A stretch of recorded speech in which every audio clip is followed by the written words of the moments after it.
A impulsividade e compras sem serem planejadas impactam a nossa situação financeira, mesmo que pareçam irrisórias. Todos os dias nós estamos expostos a tentações que podem fazer com que nós compremos impulsivamente. Mas a compra impulsiva são compras que todos nós em algum dia da nossa vida já fizemos, só que a recorrência delas é o que efetivamente vai trazer o prejuízo. Mas muitas vezes nós temos impulsividade justamente com aquelas coisas que aparentam ser úteis. E aí entra aquelas desculpas. Mas está barato, mas eu preciso disso, mas vale a pena.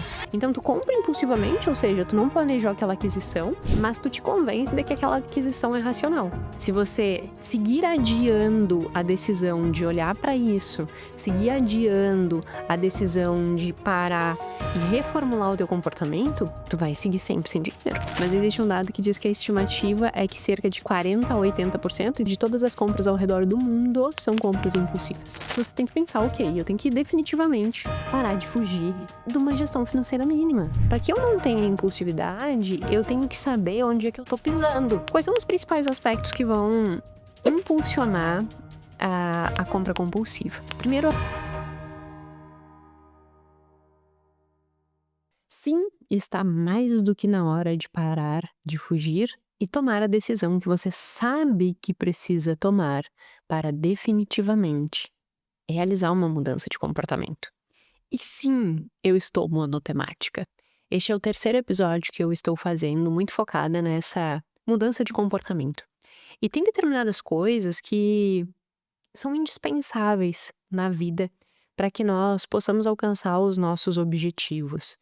E eu já falei no episódio 219 sobre vários aspectos, né, relacionado à mudança de comportamento, à construção de hábitos que sejam contrários à procrastinação. Então lá nós falamos sobre procrastinação.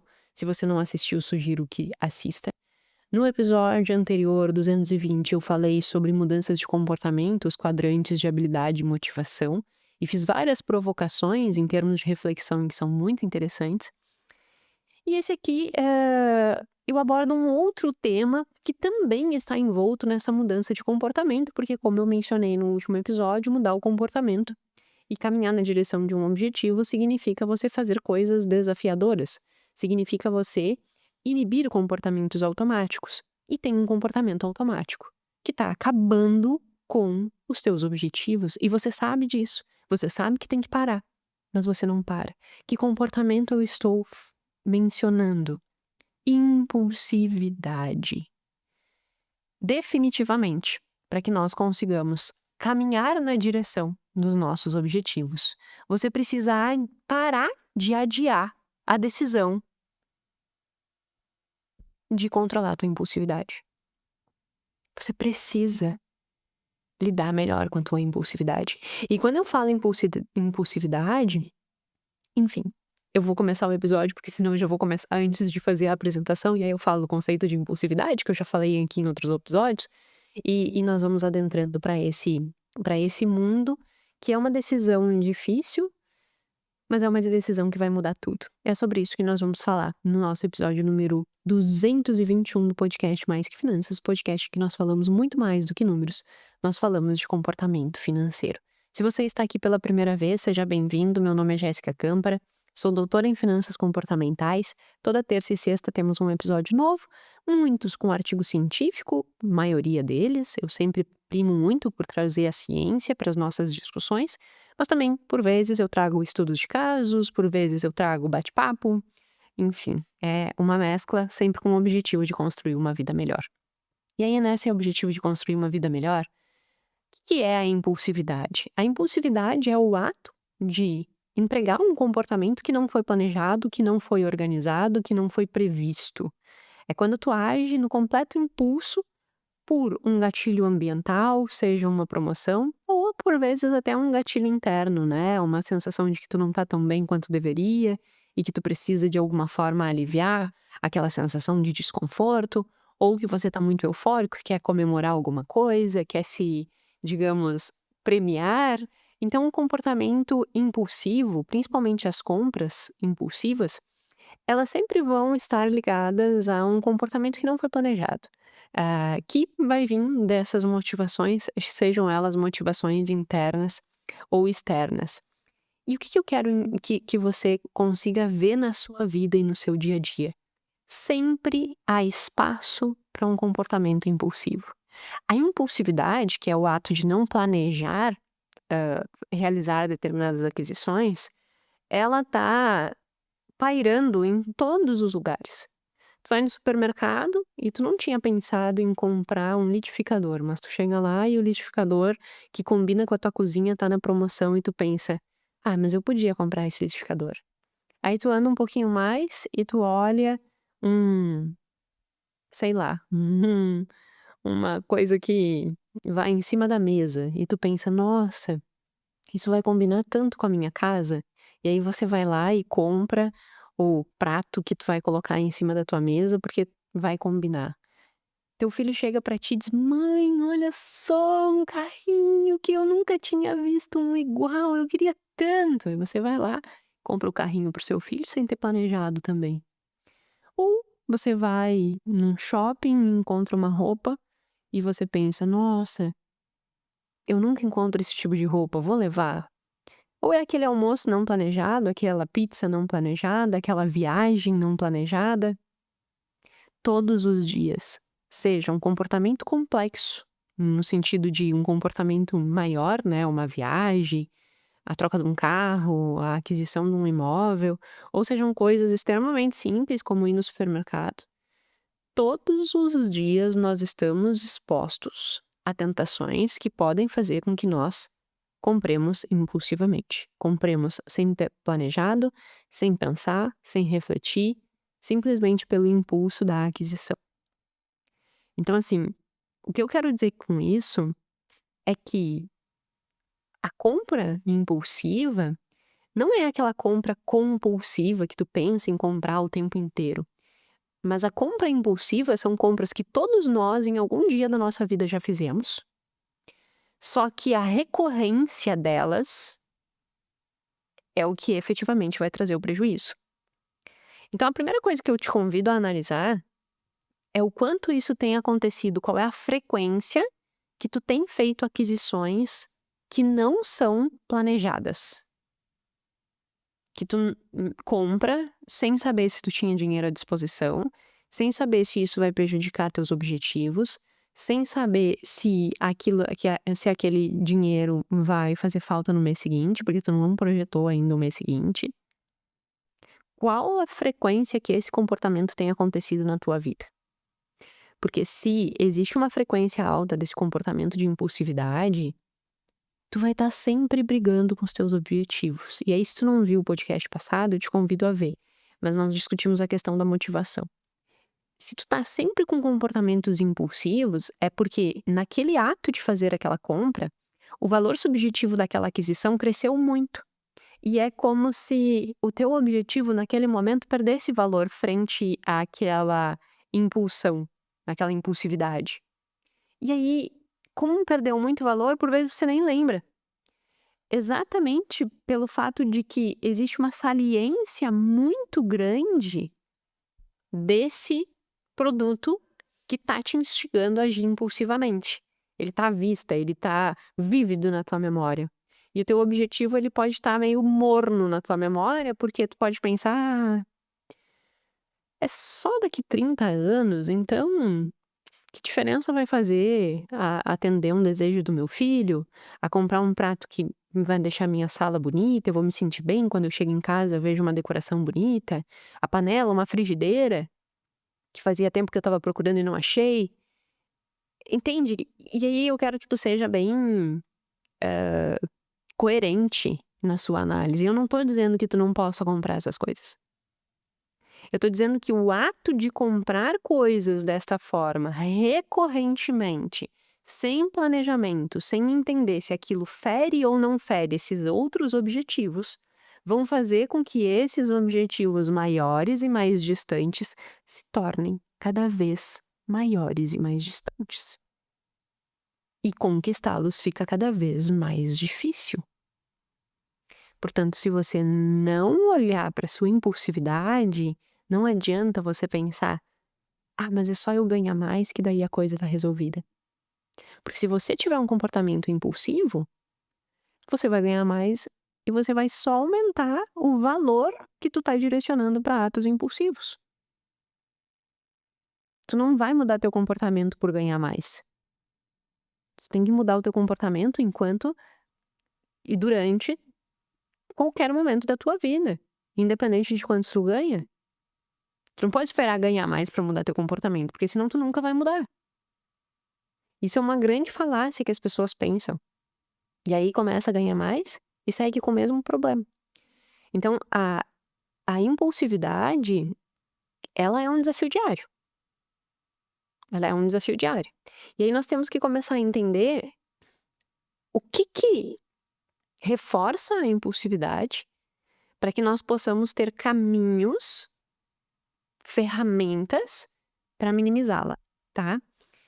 Então, para isso, eu vou trazer 2 artigos, são 2 artigos de revisão, que eles, buscaram compreender no primeiro quais são os antecedentes da compra impulsiva, com uma pesquisa, de uma revisão da literatura bem extensa, e um outro artigo que fez uma revisão numa amostra muito grande, mais de 100.000 pessoas nos Estados Unidos. Então os 2 são bem robustos no ponto de vista de abrangência, o que nos dá mais segurança para levar em consideração seus resultados. E aí um outro ponto interessante que eu deixei aqui anotado, é um dado que difícil a gente ter essas proporções muito assertivas, assim. Mas existe um dado que diz que a estimativa é que cerca de 40 a 80%, então óbvio tem um desvio padrão grande aí, mas de 40 a 80% de todas as compras ao redor do mundo são compras impulsivas.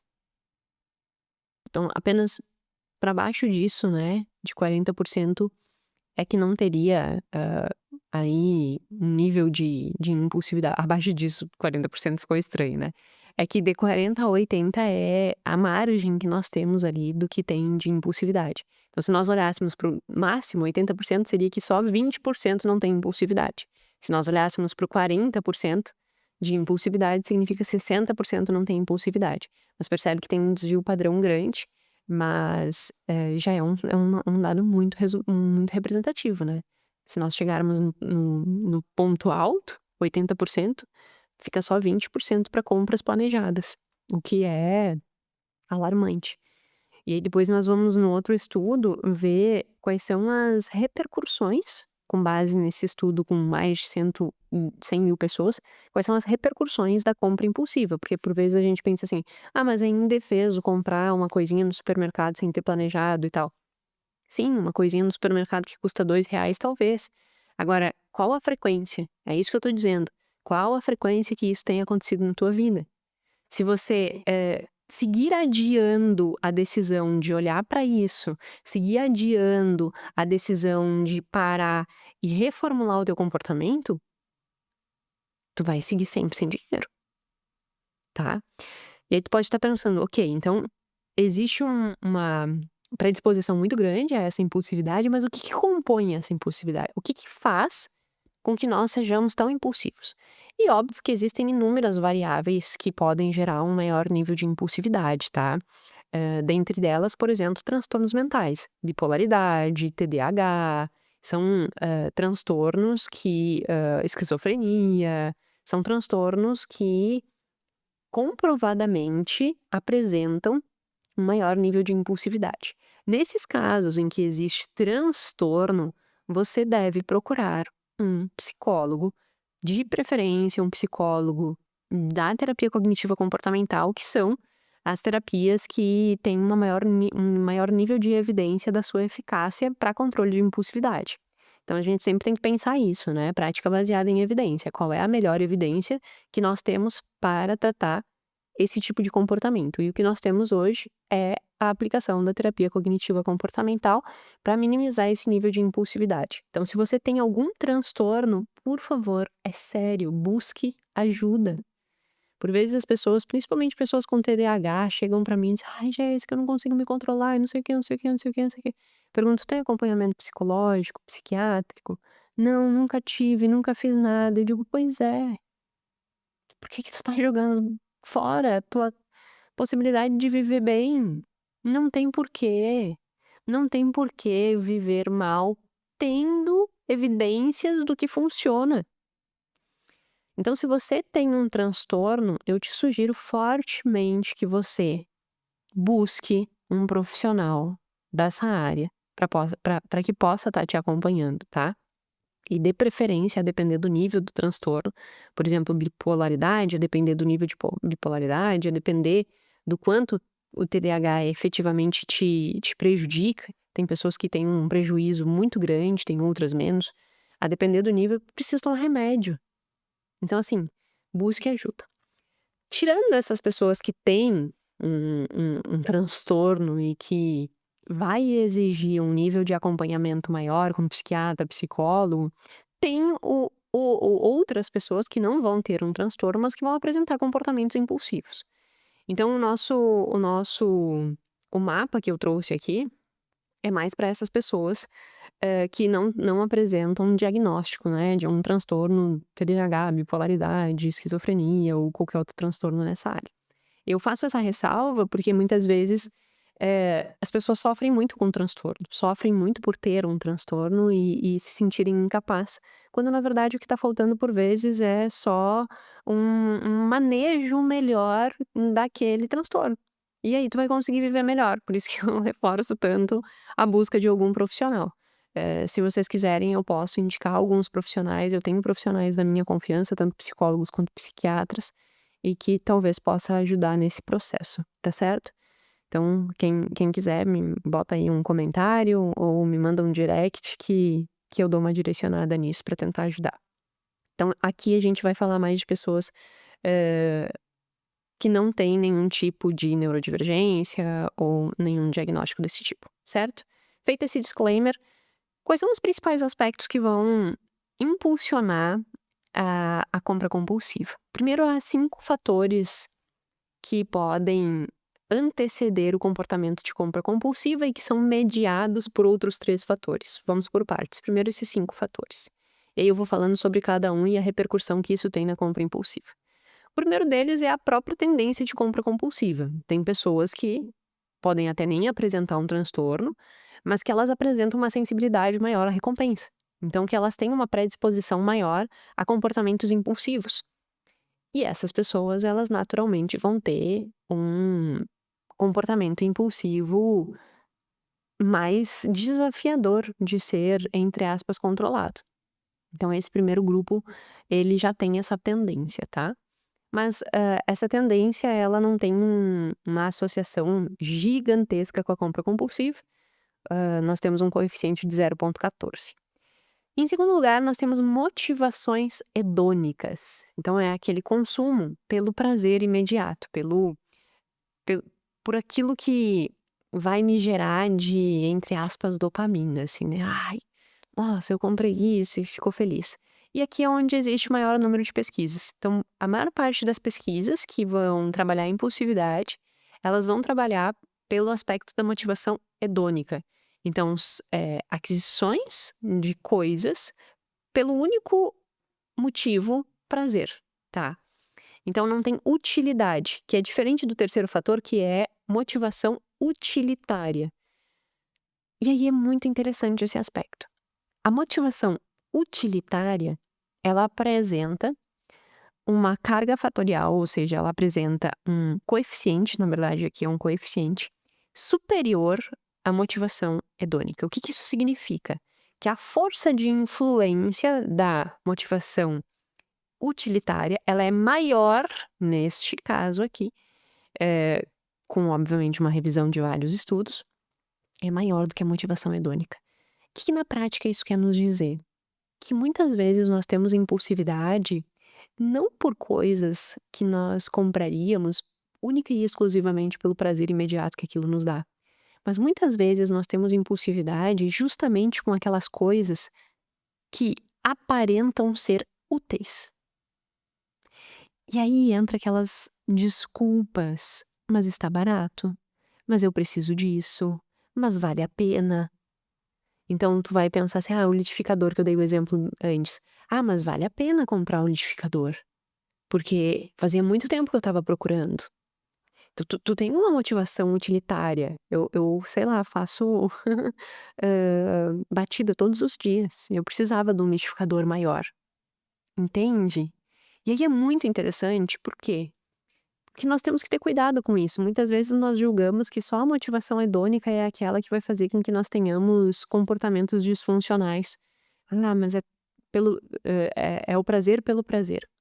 Quando na verdade uma motivação utilitarista, ela pode gerar uma um respaldo de justificativas para te convencer de que aquele comportamento é o comportamento mais adequado.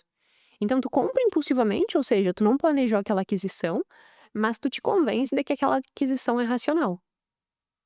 E o que esse estudo nos mostra, sendo uma revisão sistemática, uma meta-análise, na verdade, né, qual é a diferença da revisão sistemática para a meta-análise? É que a meta-análise ela vai ver o quanto efetivamente as variáveis se relacionam. Ela vai buscar entender estatística daquele negócio, né. A revisão sistemática, por vezes, ela não vai a fundo nesses números. Então aqui é uma meta-análise que foi a fundo para buscar o quanto de impacto isso gera, e aí nós temos a motivação utilitarista com um valor de 0,55 de coeficiente, enquanto a motivação hedônica tá com 0,11. Percebe? E aí nós voltamos ao entendimento de que, muitas vezes, a impulsividade, ela é motivada pelas justificativas que você se dá para argumentar que aquela aquisição é racional. E aí você compra. Interessante isso. Quando eu vi, eu pensei assim: "Caramba, isso é desconsiderado", muitas vezes. Porque tu te envolve tanto com aquela justificativa que tu tá criando em ti mesmo, que quando tu viu, tu já comprou com uma justificativa que parece muito racional e tu foi impulsivo.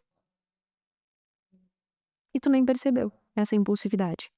Então, temos que ter muito cuidado com esses processos de racionalização das nossas decisões, que de racionais não tem nada.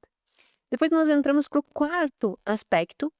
Antes eu vou dar uma comidinha para a Pitu, vou dar um pause e dou pause e volto, você nem vai perceber.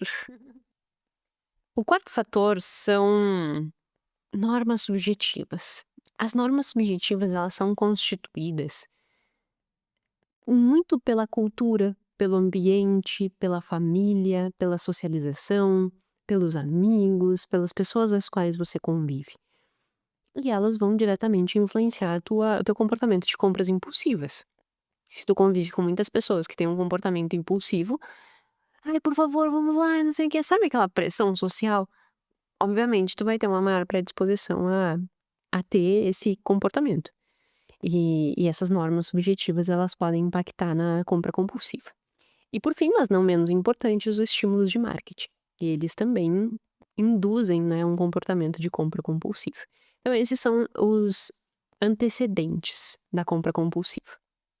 A partir deles, nós podemos entender que existem mediadores também. O que são mediadores? São variáveis que podem aumentar o impacto desses antecedentes para a compra compulsiva.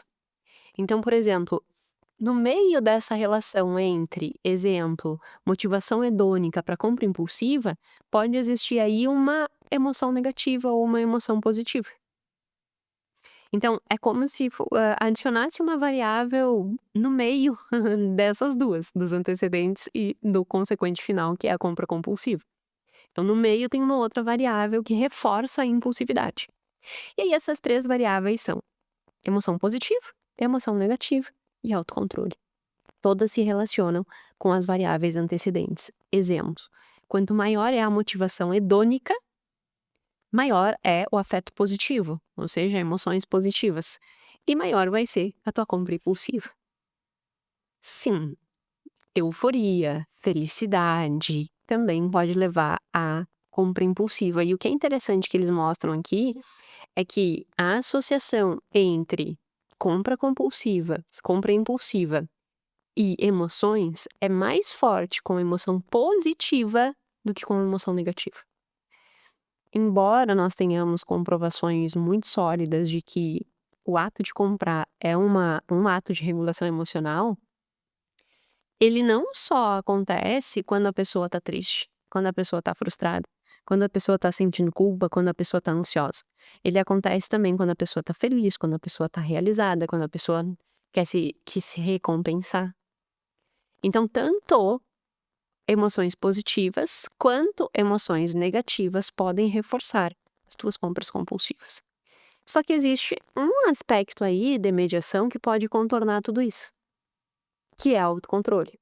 Então, percebe que se eu conseguir, regular as minhas emoções e 2, ter autocontrole, eu consigo minimizar o meu comportamento de compra impulsiva. Nós vamos aprofundar um pouquinho mais nessas ações de intervenções, mas agora eu já quero que você fique com isso na cabeça. O que faz com que eu tenha maior tendência de compra compulsiva? O traço de maior impulsividade, motivações hedônicas, motivações utilitárias, as questões relacionadas às normas sociais e o marketing. Tudo isso pode aumentar a impulsividade. Mas quais são as variáveis mediadoras que eu posso intervir para minimizar? Emoção e autocontrole, tá? Emoção, seja positivo ou negativo, e autocontrole. Guarda essa informação que lá no final a gente vai voltar a elas.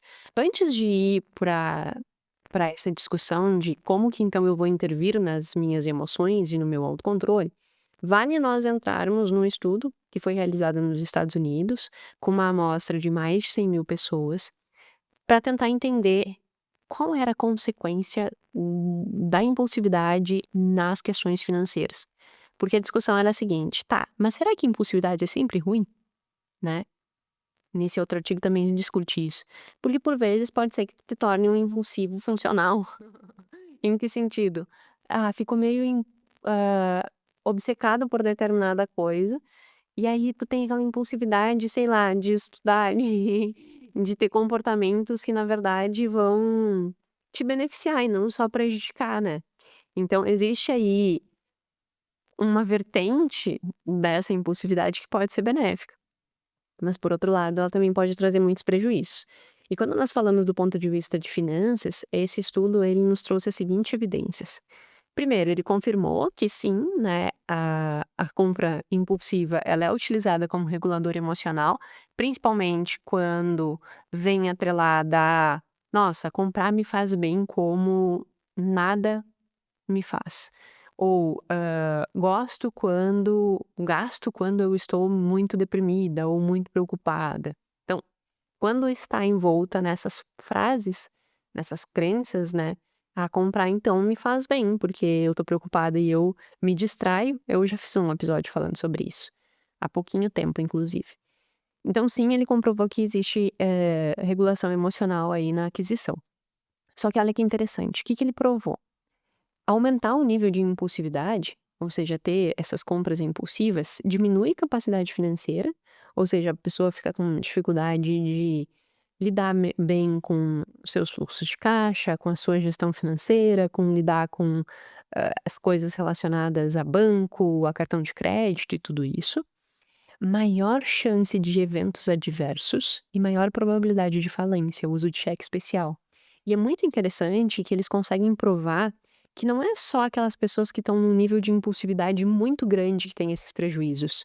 Eles colocam num gráfico e mostram assim que gradativamente, conforme vai aumentando o score de impulsividade, vai aumentando esses prejuízos de eventos adversos, por exemplo, e de risco de falência.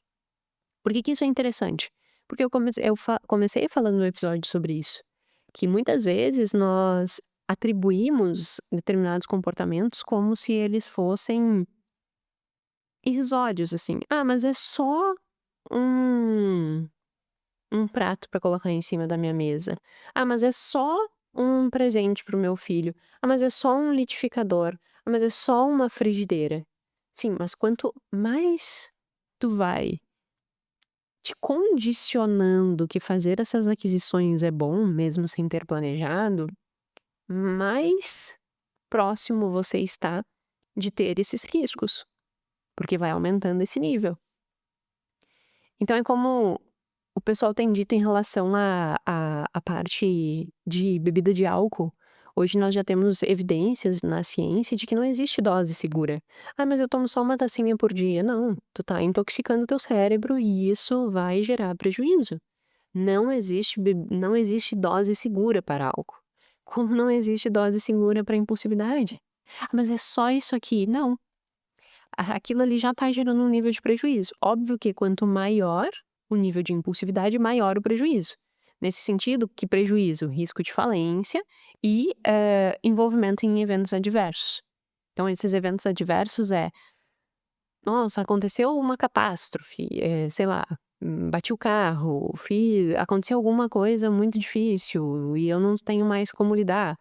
Então o que apresenta é que as pessoas que acabam tendo um comportamento mais impulsivo, elas têm mais risco de eventos adversos. Provavelmente pela questão de que não se antecipa, não se organiza, não se planeja, e isso vai gerando uma repercussão bem negativa, né. Então nós temos que cuidar isso, porque compras impulsivas, elas são prejudiciais para o nosso dinheiro, independente do nível que aconteça. Elas podem parecer irrisórias, mas mesmo que pareçam irrisórias, elas estão nos trazendo prejuízos significativos. E aí a gente pensa: "Ok, então eu preciso mudar, né, eu preciso ter um comportamento diferente, eu preciso decidir de uma vez por todas e mudar isso. O que fazer?". Então, agora nós voltamos naquele resultado. Eu tenho 2 frentes principais de atuação aqui: regulação emocional e autocontrole, tá? A regulação emocional, ela vai estar diretamente ligada às tuas capacidades de identificar, nomear e intervir nas tuas emoções. Como assim, Jéssica? Identificar: eu tô desregulada. Nomear: eu tô com ansiedade? Eu tô triste? Eu tô com medo? Eu tô eufórica? O que que eu tô sentindo? Quando nós conseguimos nomear o que nós estamos sentindo, parece que dá uma: então espera aí, eu tô sentindo isso. Mas por que que eu tô sentindo isso? O que que aconteceu?". E aí uma pergunta muito interessante que a gente pode implementar, que vem da TCC, é: o que estava passando na minha cabeça que começou a me deixar assim, fazer com que eu estivesse me sentindo assim? Assim, digamos que eu esteja ansiosa. O que que passou na minha cabeça que me deixou ansiosa? O que que tá me deixando ansiosa? Ou digamos que eu tenha um sentimento de culpa. Ah, mas eu tô me sentindo culpada. Por que eu tô me sentindo culpada? O que que aconteceu? Ou digamos que você esteja com raiva. Por que que eu tô com raiva? O que que estava passando na minha cabeça que fez com que eu me sentisse com raiva? Nossa, me dei conta que eu fiquei com raiva porque eu estava andando na rua e um carro passou e atirou água em mim, porque ele passou bem no buraco onde tinha água, que saltou água pra tudo. E aquilo me deixou irritada, me deixou braba. Ah, então tá. Então, pensamento automático veio dali. A emoção agora tá aqui. E o que que eu ganho com essa sensação? Ah, nada. Então, talvez não faça sentido. Vamos trocar nosso foco atencional. Então, conversar contigo mesmo, sabe? Entender o que tu tá sentindo, o porquê que tu tá sentindo, se aquilo é real ou se você está construindo aquela ideia, se você está distorcendo a realidade. Porque nós distorcemos muito a realidade, a todo momento, embebidos nos nossos pensamentos. E aí o Iron Beck, ele nos diz uma coisa, o Iron Beck é o precursor da teoria cognitiva comportamental, ele nos diz uma coisa que é muito relevante. Os nossos pensamentos, eles não são verdades absolutas. Nós temos que questionar os nossos pensamentos. E muitas vezes a nossa desregulação emocional vem dos nossos pensamentos. Então, se nós identificarmos os nossos pensamentos e entendermos que, olha, eu não estou num momento com prontidão para decisão, porque eu estou emocionalmente embebido em emoções negativas, muito positivas e tal. O que que eu faço? Questiono esse meu pensamento. Por que que eu tô pensando isso? Me dá 5 evidências de que esse pensamento é válido. Me dá 5 evidências de que esse pensamento é impactante. Interrompendo a programação normal, porque nós tivemos um probleminha no áudio, e aí eu estou gravando aqui a fala e deixamos a minha imagem paralisada. Bom, então eu estava trazendo essa reflexão justamente sobre analisarmos os nossos próprios pensamentos e a partir dessa análise de buscar 5 evidências de que esse pensamento é válido e 5 evidências de que esse pensamento é inválido, nós temos que buscar um pensamento alternativo. Qual seria um pensamento mais funcional diante dessa situação? Então essa é uma das estratégias de regulação emocional. Existe até um episódio aqui que eu falo sobre regulação emocional, eu posso fazer um outro ainda mais específico sobre esse tema, mas existem várias estratégias, né, focadas nisso, desde experimentos com que tu vai trabalhando o teu comportamento e a tua exposição, então a gente fala de experimentos comportamentais, tem exposição gradativa, existem outras técnicas de anotação, de tabelas que você vai avaliando o seu pensamento, a situação, o pensamento, a emoção que foi envolta naquilo ali, o teu comportamento, e isso são momentos, né, e técnicas que a gente pode se apropriar. E partindo disso, tem o autocontrole. A questão do autocontrole, ela também vai sempre trabalhar questões intrapsíquicas e questões ambientais. Bom, nas questões intrapsíquicas, aí eu já vou deixar para o áudio normal aí, que ele já vai estar funcionando e a gente já consegue adentrar para a reflexão normal do podcast. Era só essa parte que eu precisava falar. E psíquico tem a ver com a forma com que eu avalio a situação, tem a ver com a atenção que eu direciono para as coisas, tem a ver com como que eu interpreto determinada aquisição. Ah, isso aqui vai me fazer muito bem por causa disso, disso, disso, disso. Sabe aquela racionalização que eu estava falando? Aí tu, opa, para aí. Tô racionalizando. Na realidade, eu tô tentando me convencer de que esse ato impulsivo é racional. Então, peraí, vamos dar um passo atrás. Então, autocontrole também é tu identificar quando tu estiver te auto convencendo de que aquela direção seria a decisão adequada. E aí, nessa parte de mudanças intrapsíquicas, entra muito essas ações. E do ponto de vista ambiental, eu tenho que modificar e selecionar as minhas situações de uma forma mais estratégica. O que que significa isso?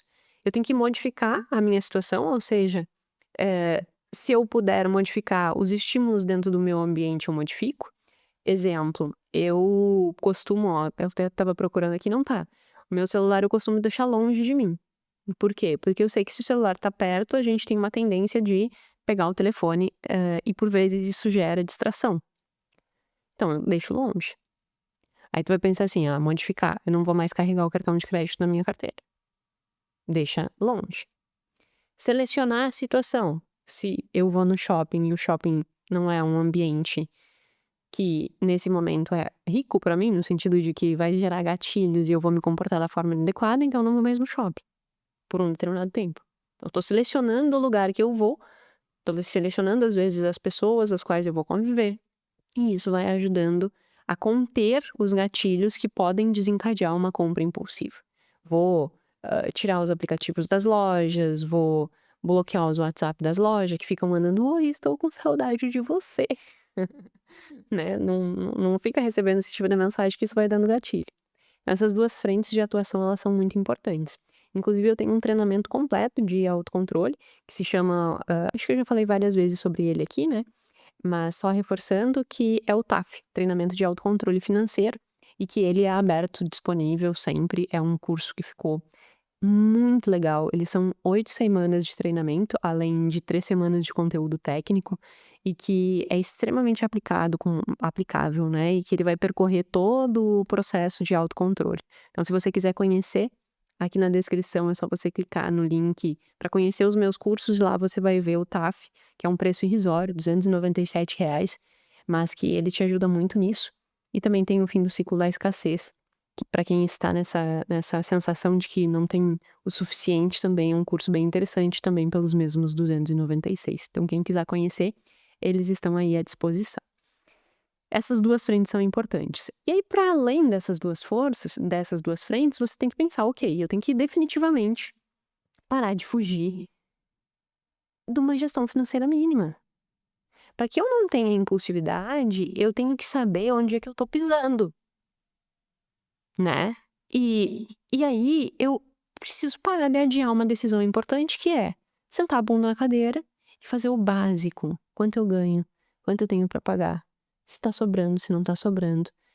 E o que sobra, eu já destinar um valor para os investimentos ou para quitar dívidas e um outro valor que fique na conta para que fique livre para gastar, mas que fique contado.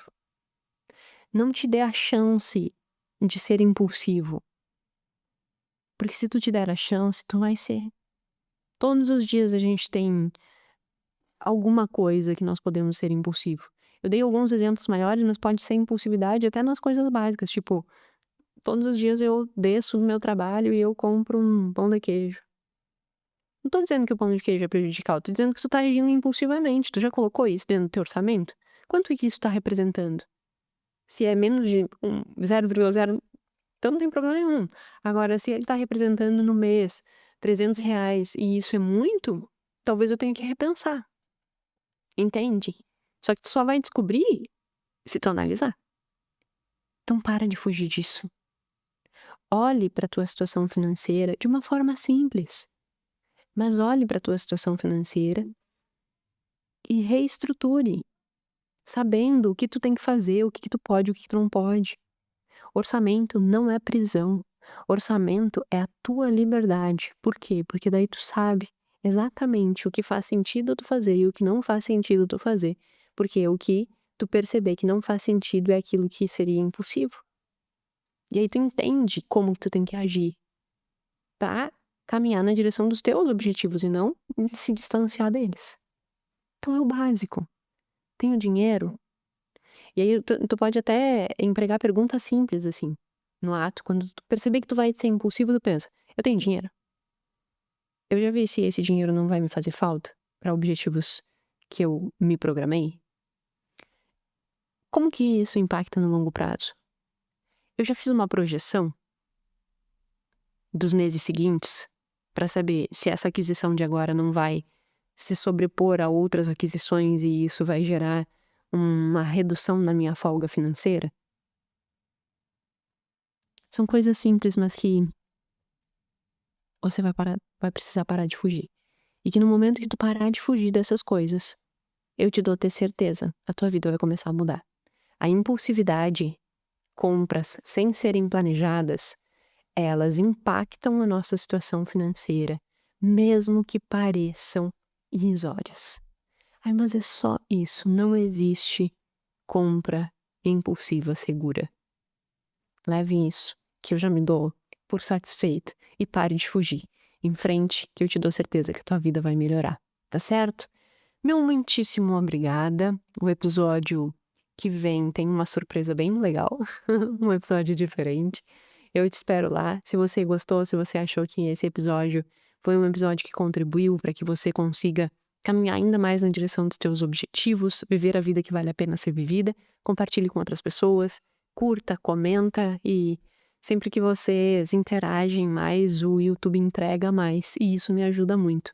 Então, eu fiz um pacto com o pessoal lá no Instagram, que é, eu me comprometo a entregar um conteúdo de qualidade, mas eu peço a colaboração de vocês para que a gente possa trabalhar em equipe, um time, e que haja interação, porque no final das contas, os algoritmos eles agem via interação. Quanto mais interação, significa que o público tem mais interesse e eles entregam para mais pessoas. Então, se nós agirmos como time, nós conseguimos alcançar mais pessoas. Conto com você para isso, tá certo? Meu muito obrigada e até o próximo episódio.